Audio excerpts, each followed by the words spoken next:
long time ago, a king was out hunting when he cut his finger. He summoned his doctor, who always accompanied him on the hunt, and the doctor put a bandage over the wound. "Is it going to be all right?" asked the king. "Good? Bad?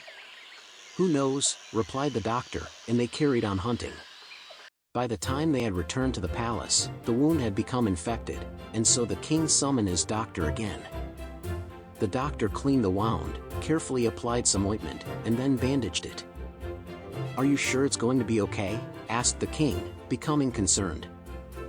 "Good? Bad? Who knows?" replied the doctor again. The king became worried. The king's worry was confirmed when, in a few days, the finger was so badly infected that the doctor had to amputate it. The king was so furious with his incompetent doctor that he personally escorted him to the dungeon and threw him in a cell.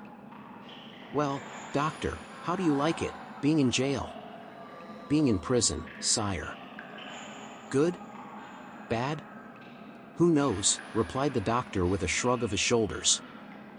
"You are insane as well as incompetent," declared the king and departed. A few weeks later, when the wound had healed, the king was out hunting again. Chasing an animal, he became separated from the others and ended up lost in the forest. Wandering in the woods, he was captured by the indigenous forest people.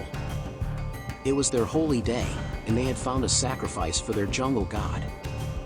They tied the king to a large tree, and their priest began chanting and dancing as the forest people sharpened the sacrificial knife.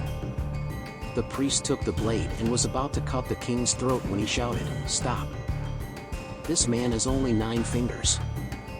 He is not perfect enough to sacrifice to our God. Set him free."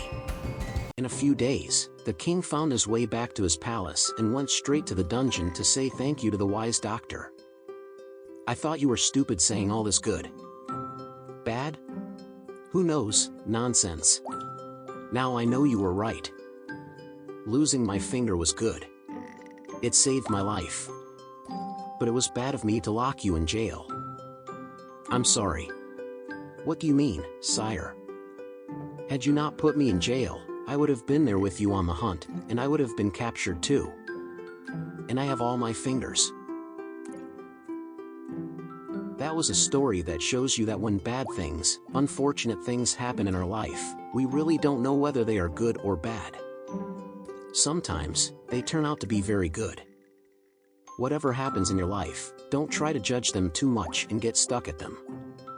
Move ahead. Sometimes, what you think unfortunate can turn out to be the best thing could happen in your life.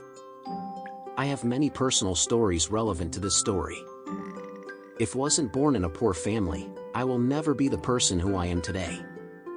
If I did not got less marks from my ALS, I would never be a project manager to enjoy my job, etc. When I think of all of it, they all happened for a reason. What do you think? Do you think whatever happened to you so far are really bad? I don't think so. Don't judge. Go through them. Enjoy the present moment. Surely, you will do much better than what you think.